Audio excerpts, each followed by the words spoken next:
Salut tout le monde, aujourd'hui je vous emmène rencontrer Rémi Rib qui va nous présenter son élevage, le canal de Lunel. C'est parti! Salut Rémi! Bonjour! L'équipe Nature Dog est trop contente d'être là aujourd'hui. Eh bien moi aussi, bienvenue à l'élevage du canal de Lunel. On va passer la journée ensemble et je vais essayer de vous présenter notre élevage, notre structure et nos 3 activités, l'élevage, la pension et le dressage. Eh bien c'est parti! Voilà. Salut Rémi, on est ravis d'être avec vous aujourd'hui. Est-ce que tu peux nous dire ce que tu fais et qui tu es? Bon. Ben déjà, bienvenue chez nous à l'élevage du canal de Lunel. Je m'appelle Rémi Rib, 41 ans, bientôt 42. Et ça fait une vingtaine d'années que j'ai créé avec mon épouse cette structure. Nos 3 activités sont l'élevage, la pension pour chiens et le dressage de chiens d'arrêt. D'accord. On élève 2 races. Une depuis une vingtaine d'années, c'est l'Épagnol breton. Ok, le pilier. Voilà, le pilier de l'élevage, et c'est ma race de prédilection depuis tout petit. Et puis après, au fur et à mesure, en travaillant avec les chiens d'arrêt, j'ai connu une autre race qui m'a beaucoup plu. C'est le braque français type Pyrénées, que je me suis mis à élever depuis quelques années. Ok. Voilà. Alors du coup, tu nous dis que l'épagnol breton est le pilier de ton élevage. Est-ce que tu peux nous dire d'où est venue cette passion pour l'épagnol breton et comment ça a commencé en fait? Alors en fait, moi, à la base, j'avais commencé à chasser avec des chiens courants, avec mon père, qui avait que des chiens courants. Mais comme je suis d'une nature à aimer plutôt le calme et la discrétion, j'ai toujours été plus attiré par le chien d'arrêt. D'accord. Et à l'occasion de quelques sorties de chasse, j'ai fait la connaissance de chasseurs qui avaient des épagnols bretons, et je me suis vite rendu compte que c'était le chien qui me convenait le mieux et qui me plaisait le plus. Et dès que j'ai eu mon permis, à l'âge de 16 ans, mon père s'est débrouillé pour avoir une petite chienne pour m'en faire un cadeau qui s'appelle Ratoune du Pilier des Masques, et qui a été ma première chienne épagnol breton, qui a été ma première chienne reproductrice et qui a été une chienne de chasse pratique redoutable. Du coup, c'est les racines de ton histoire. C'est les racines de l'élevage et c'est surtout cette chienne qui m'a vraiment fait connaître la race et qui m'a fait aimer la race. Voilà. Okay. Et alors du coup, quand est-ce que tu as décidé de te lancer en tant qu'éleveur et quand est-ce que tu as eu ton affixe canal de Lunel, c'est ça hein? C'était une idée qui me trottait, mais quand j'ai annoncé ça à mes parents, ils m'ont traité de fou, parce que c'est quand même un métier qui est quand même pas commun, quoi. Et en 2003, on a commencé la construction, c'est-à-dire qu'on a demandé toutes les autorisations, c'est une chose qui est très très longue pour monter une structure comme celle-là. Ça a duré presque 2 ans. Donc en 2001, on a commencé les démarches. En 2003, on a eu les permis de construire. De suite, on a commencé les constructions. Et après, officiellement, en 2004, on s'est lancé. Okay. Voilà. Mais Rémi, c'est quand même super calme ton élevage. Tu as des chiens en ce moment? Alors oui, on a quand même à l'élevage, entre les reproducteurs et les jeunes qu'on garde, une vingtaine de chiens à l'année, plus quelques chiens en éducation, plus quelques chiens en pension. Donc là, actuellement, on a une trentaine, quarantaine de chiens facilement. Mais c'est quand même assez calme parce que c'est toute une organisation et c'est aussi une façon de voir que les chiens sont bien ici. Les chiens, quand ils sont sortis, qui sont bien détendus, qu'ils ont pris du temps, qui ne restent pas forcément enfermés en box toute la journée, ils sont souvent très calmes. Et puis c'est aussi une organisation de notre établissement avec 3 bâtiments différents, un pour la pension, un pour l'élevage, un pour le dressage. Ils ne voient pas forcément beaucoup de rentrées, de sorties, pas trop de vis-à-vis, et ça permet qu'ils soient dans les conditions les plus calmes possibles. Oui, du coup, c'est l'avantage d'avoir pu faire cette structure sur mesure. Vous avez pu penser à toute cette logistique. On a démarré avec un terrain à nu, et on a pensé les installations à notre façon. Ce n'est pas comme si on achetait, par exemple, un vieux corps de ferme qu'on aménage, qu'on rénove. Là, on est quand même tenu par des murs. Nous, on a créé de A à Z, et on a fait comme on le voulait. Voilà. Bon, du coup, là, on va un peu remuer l'émotion de l'élevage. Et du coup, est-ce que tu pourrais nous donner une date phare qui t'a marqué? Des dates phares, je n'ai pas une date phare vraiment fixe, mais j'ai une année qui me reste en tête. C'est l'automne 2017 où j'avais gagné de nombreux titres avec plusieurs chiens. Vice-champion du monde en individuel de gibier tiré, champion du monde par équipe. En suivant, à la Coupe de France, je fais vainqueur et vice-vainqueur, c'est-à-dire que je remporte les 2 journées de la Coupe de France, donc c'est quand même très rare. Bon, et puis pour couronner le tout, au moment de la Marseillaise, je me souviens, la sono tombe en panne. Et il y a un juge qui s'appelle Yves Tastet qui a dit, mais ta fille Marilou, je l'ai entendue, elle connaît bien la Marseillaise. À l'époque, elle avait 8 ans, elle est montée sur la scène et elle a chanté la Marseillaise a cappella. Et moi, avec mes 2 chiens en Oh laisse. là là. C'est un souvenir Voilà, inoubliable. ah oui, j'imagine. Ça a marqué l'histoire de l'élevage. Ah oui, oui, beaucoup. Ouais, c'est surtout que bon, j'avais à l'époque Ionic qui était un braque français exceptionnel et Intru, notre étalon, qui est le père de 80% de nos chiennes, qui avait fait vice-vainqueur et vainqueur avec Ionic. Ça a été une belle expérience. Ah bah, j'imagine. Ouais, ouais. Du coup, tu nous présentes ta race phare, l'Épagnol breton? Oui, ben, écoutez, ce que je peux vous proposer, c'est de vous présenter un chien, ben, par exemple Intru du canal de Lunel, qui est le chien le plus titré de notre élevage, et puis qu'on développe un petit peu sur Sur la ses race, critères, quoi. etc. Voilà. Ok, Voilà. super. Alors du coup, Rémi, tu nous présentes qui? Alors là, ben, je vais vous présenter notre étalon de l'élevage, qui s'appelle Intru du canal de Lunel, qui est le chien le plus titré de notre élevage, parce c'est un chien qui est champion national des concours d'automne, de printemps, de travail, international de travail, qui a été vice-champion de France en 2017 et qui a été champion d'Europe de gibier tiré par équipe la même année en 2017. Ah oui, gros palmarès. Gros palmarès, c'est un chien qui a été un grand chien de compétition, mais surtout, et je tiens beaucoup à ça, un chien de chasse pratique redoutable. D'accord. Je suis spécialisé dans la chasse à la bécasse, enfin spécialisé c'est un grand mot, mais Oui. c'est ma passion. Chasser la bécasse au chien d'arrêt, et c'est un chien qui est redoutable pour cette chasse. D'accord, Voilà. ok. C'est sa spécialité.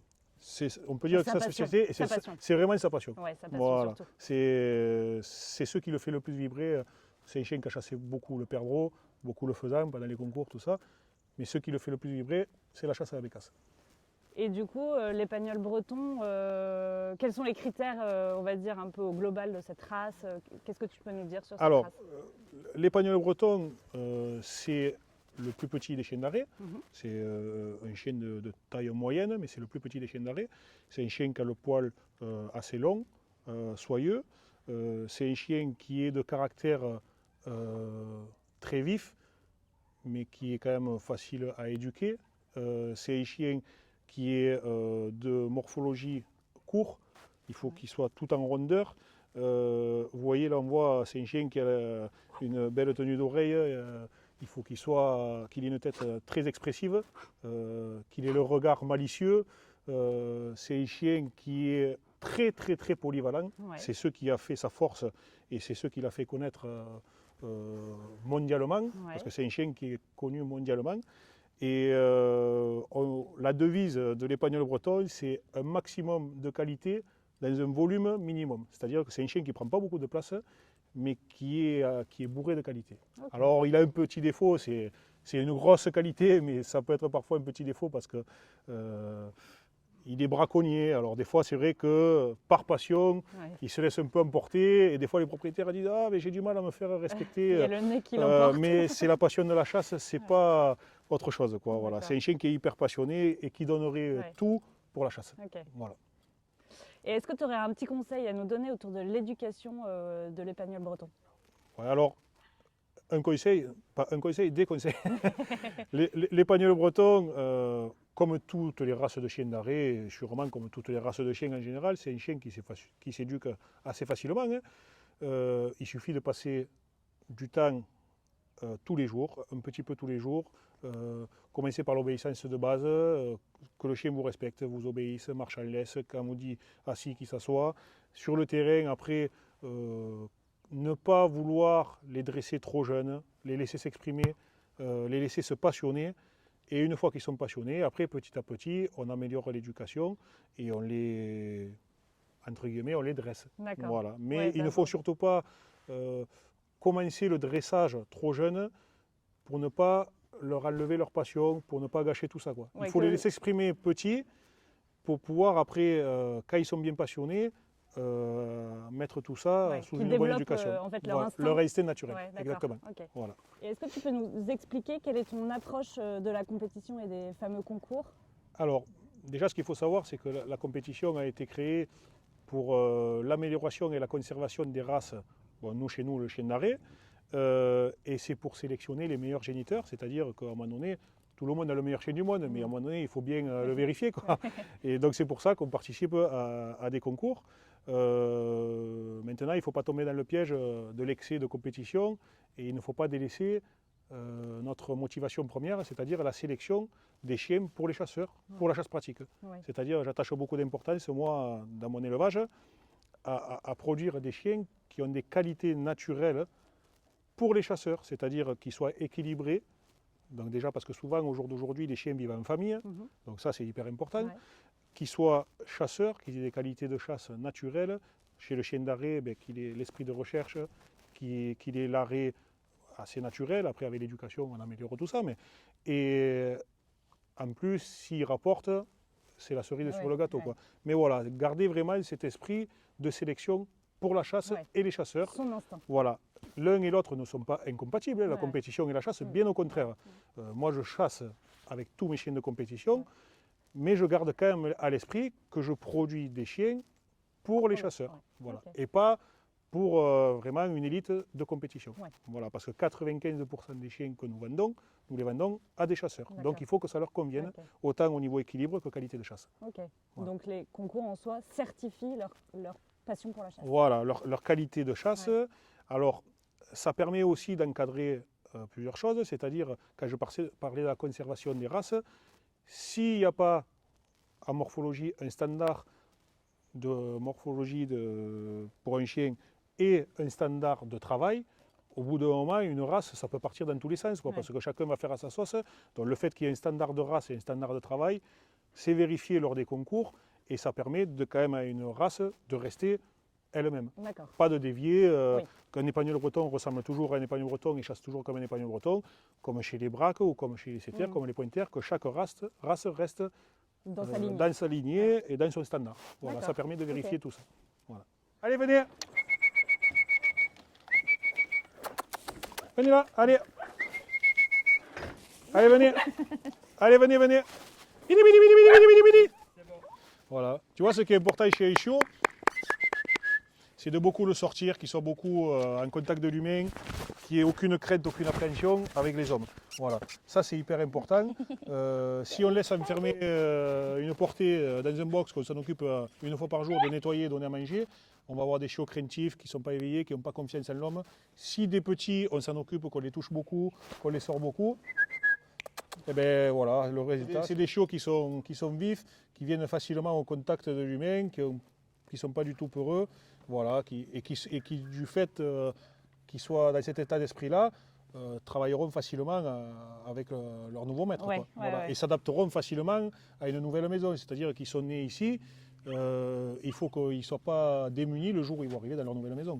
Donc le fait qu'ils soient bien sociables, c'est hyper important. C'est-à-dire qu'ils auront plus de facilité à s'adapter à une nouvelle vie et à une nouvelle maison et à des nouveaux propriétaires. Voilà. Après, c'est pareil, il y a le sevrage, il faut que ce soit fait en douceur, il ne faut pas enlever la mère du jour au lendemain, il faut le faire progressivement pour ne pas choquer les chiots, quoi, hein, voilà. Et là, ce sont des chiots qui viennent d'avoir 3 mois, qui vont partir chacun dans leur famille respective et qui s'adapteront très vite parce que, comme on le voit, ils sont très sociables, quoi. Voilà, ils viennent facilement se faire caresser, ils veulent jouer, ils ont peur de rien. Et c'est ça, un chiot, il doit être comme ça. La petite coquille.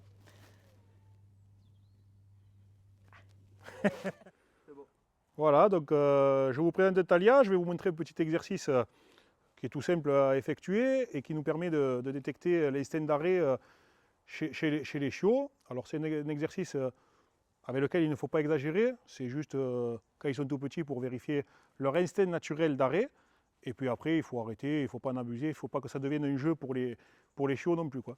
Voilà, donc je vous présente Talia qui va essayer d'arrêter une petite plume qui est au bout d'une canne à pêche. On va voir si elle y arrive. Voilà.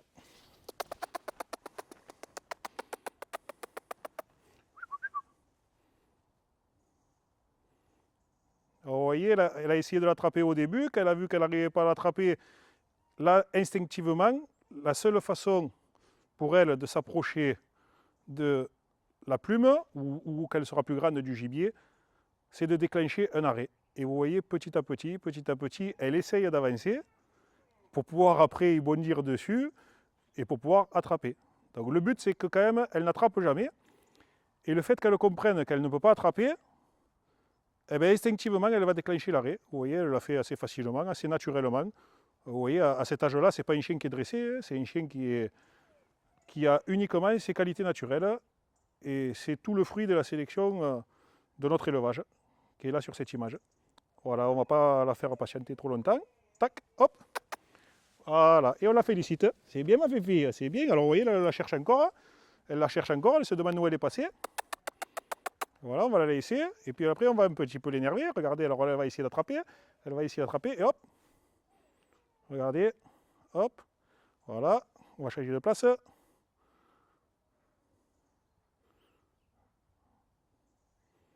Alors là, vous voyez que c'est vraiment les qualités naturelles qui parlent, quoi. Hein. C'est pas le dressage, c'est pas l'éducation. Un chiot de entre 2 mois et demi et 3 mois qui fait ça, c'est vraiment son instinct naturel qui se développe. Alors voilà, comme je vous disais, il ne faut pas non plus en abuser. Hop, allez, on va faire partir. Voilà, c'est bien, Fifi, c'est bien, c'est bien. Bien, oui, tu la cherches, hein. Oui, c'est bien ça. C'est bien, voilà. Voilà, alors ce petit exercice sympa permet de vérifier quelque chose, mais il ne faut pas en abuser, vraiment, vraiment pas en abuser. Voilà, c'est juste un petit exercice pour vérifier l'instinct d'arrêt. Mais après, quand on a vérifié ce qu'on avait à voir, on arrête. Et quand ils seront dans l'âge d'aller sur le terrain, il faudra les mettre en présence de gibier sur le terrain. Voilà. Voilà, donc je vais vous présenter Suerté. C'est un jeune chien qui vient d'avoir 1 an, qui n'a pas encore été dressé, qui est brut, qui est très passionné par le gibier, mais qui n'a pas encore reçu l'éducation nécessaire pour qu'on puisse le qualifier de chien dressé. Voilà, c'est un chien qui a été mis en présence sur le gibier, qui n'a pas peur des coups de feu, qui a révélé son instinct d'arrêt, mais qui n'a pas été dressé. Voilà, donc je vais essayer de vous le montrer sur le terrain, vous montrer un petit peu ce que ça peut faire. Un jeune chien de cet âge-là, tout juste 1 an. Voilà.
Est-ce que Rémi, du coup, tu peux nous expliquer un peu le parcours que Suerté vient de faire? Ah ben, Suerté, il a fait un parcours typique d'un jeune chien. Il nous a montré de très belles qualités de chien de chasse, un esprit de recherche très développé pour son âge, chien qui a tout juste 1 an, des qualités de nez, des qualités d'arrêt qui sont naturelles. C'est pour ça que par son excès de passion, on le voit un petit peu bousculer le gibier, parce que lui, dans sa tête, c'est pouvoir attraper le gibier. Et c'est là où va mon travail commencer, c'est-à-dire que maintenant qu'il est bien passionné et qu'il sait ce qu'il doit chercher et il va faire sa première saison de chasse, suite à ça, je vais pouvoir ce qu'on appelle le dresser, c'est-à-dire l'éduquer pour qu'il respecte l'arrêt, qu'il patiente à l'arrêt pour être au service du chasseur, c'est-à-dire que le chasseur puisse arriver à lui pour pouvoir tirer le gibier. Voilà. Mais tant que un chien n'a pas ces qualités-là, c'est-à-dire de passion excessive, Ouais. il ne faut pas l'embêter avec un dressage. Il faut Ok. le laisser s'exprimer, se passionner, il faut le laisser développer son intelligence, sa passion avant de le dresser. Ok. Sinon, on risque de nuire à sa passion et à ses qualités naturelles. Ok. Voilà. Alors là, Rémi, tu vas nous présenter qui? Alors, je vais vous présenter Paddy. C'est un chien qui est âgé de 3 ans, qui va sur ses 4 ans, qui est un chien dressé. Ça vous montrera ce que peut être un chien dressé comparé à le premier chien Ouais. qu'on a présenté tout à l'heure. Lui, il a été éduqué et vous verrez la différence entre les deux. Ok. Voilà, c'est un peu plus confortable, le chien respecte beaucoup mieux sur les arrêts. Voilà, donc, Et donc, ça vous permettra de voir la différence entre les deux. ok. Et donc, Paddy, c'est le papa des chiots. C'est le qu'on papa a des chiots vus. qu'on a vu ce matin. Ok. Voilà, c'est lui. Voilà, voilà. Parfait. Bon, bah, on va voir ça alors. Allez.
Alors, est-ce que tu peux nous faire le débrief du parcours de Paddy? Voilà, ben Paddy, vous avez vu, c'est un chien qui est très brillant sur le terrain, qui montre beaucoup d'avidité dans la recherche, un chien qui est très actif, qui a de grosses qualités de chasse, qui va travailler au propre comme au sale. C'est ce qu'on demande à un chien de chasse, qui s'adapte au territoire qu'on lui propose. Et puis aussi, surtout, vous avez pu voir sur un oiseau la maîtrise du chien après un bon dressage. Ah oui. C'est-à-dire un dressage qui a été bien compris par le chien et bien accepté. Un dressage mené en douceur. Quelques mois de travail, on peut arriver facilement à ce résultat-là. C'est-à-dire un chien qui arrête, qui attend son maître, Ouais. qui respecte le gibier à l'arrêt, au couler à l'ordre quand on a besoin de faire couler, à l'envol et au feu. Oui, et on Voilà. voit qu'il y a un vrai travail de binôme. Quand il est à l'arrêt, on voit son regard qui t'attend, qui C'est-à-dire te cherche. que voilà, pour être efficace à la chasse, il faut avoir une complicité avec son chien. Mhm. Si votre chien ne vous respecte pas, ou vice-versa, si vous ne respectez pas votre chien, vous ne pouvez pas avoir un Ouais. bon résultat parce que c'est un binôme, on chasse ensemble Ouais. pour le même objectif, trouver du gibier. Bah, bravo parce que c'est un sacré travail. Voilà, ben, c'est On c'est voit mon bien la travail. différence. Hein. C'est mon travail, mais ça vous permet de voir la différence entre un jeune chien qui est brut Ouais. et un chien qui a été travaillé dans de bonnes conditions. On Voilà, voit bien la différence. voilà ben oui, c'est le but. C'est le but. Bon, après avoir vu toutes ces images, Rémi, est-ce que tu pourrais nous dévoiler ton petit secret de dressage? Il n'y a pas forcément de secret. Je pense que la clé de la réussite, c'est tout d'abord la patience, souvent la douceur, savoir être autoritaire quand il faut l'être avec certains chiens qui ont un peu plus de caractère, mais il n'y a pas vraiment de secret ou de méthode proprement dit. Il faut s'adapter au chien, à son caractère, à sa sensibilité, à son âge, à sa passion. Il faut s'adapter en fait à notre élève. C'est-à-dire que ce n'est pas forcément ce qui va aller sur un chien qui va être bon sur l'autre. C'est-à-dire qu'il faut arriver à cerner le caractère du chien pour pouvoir adapter sa façon de travailler. Je pense que le secret c'est ça, mais j'ai rien inventé. Je pense que c'est une façon de travailler qu'a un peu tout le monde.